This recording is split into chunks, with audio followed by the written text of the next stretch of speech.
Hey Upper Saucon, I'm here in Center Valley and I want to talk to you about the topic of negotiation.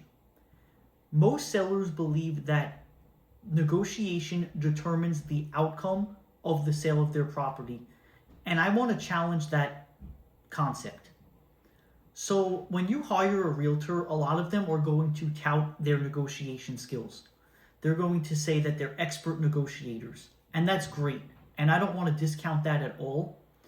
However, I want to reframe that into, well, how can we create leverage to begin with before the house ever hits the market, so that instead of relying on our negotiation skills, we're actually creating an atmosphere where buyers will be competing against themselves or against each other.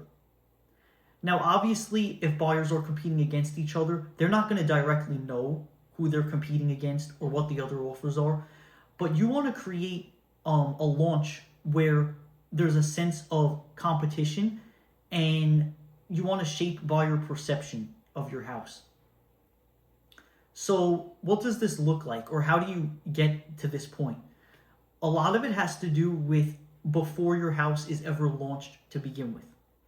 So when your house goes on the MLS, it's then going to feed into Zillow, Realtor.com, and all of those other sites. You want to actually get a warm pool of buyers aware of that your property is coming up before it ever actually goes live on the MLS. If your agent is just entering it in the MLS, that's what I call a cold launch. So you're launching it cold. No one's aware of it, no one knows it's coming, and then all of a sudden, it's there and it's on the market.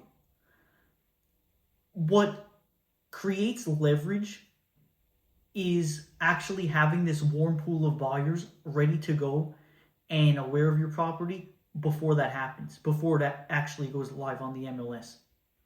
Now, not everyone that's in this pool of buyers is going to necessarily be a buyer for your house, but having a warm pool of buyers available increases the odds that one or several of the people within that pool are going to be potential buyers for your house.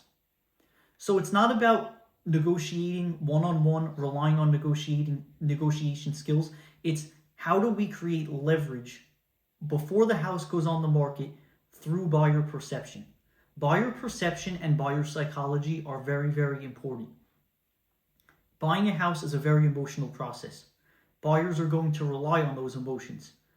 So I don't want you to think so much in terms of market value. A lot of sellers ask all the time, well, what's the market value of my house? And it's not a subjective answer. You can't give a specific just, oh, it's this much per square foot, or this is what your house is worth. Because, and you're not necessarily going to get the same price that your neighbor got, because it's not just about market value. It's about how does your house, what is the perception of your house based on the way that it's launched? And how does that fit into everything else that buyers are looking and their perception of those properties? So I know it sounds sort of counterintuitive maybe, but it's really, really important. It's not just about market value. It's about perception and psychology. And that's created through a proper launch and also the pre-launch phase before the house goes on the market. So this is a really, really important concept. The next time that you're talking to a realtor and they are touting their negotiation skills, like I said, I'm not discounting that. That's great. You have to have them. You have to have negotiating skills. But I want you to challenge them, and I want you to ask them, instead of relying solely on negotiation skills, how are we actually going to create leverage before the house goes on the market? Because that's the real question.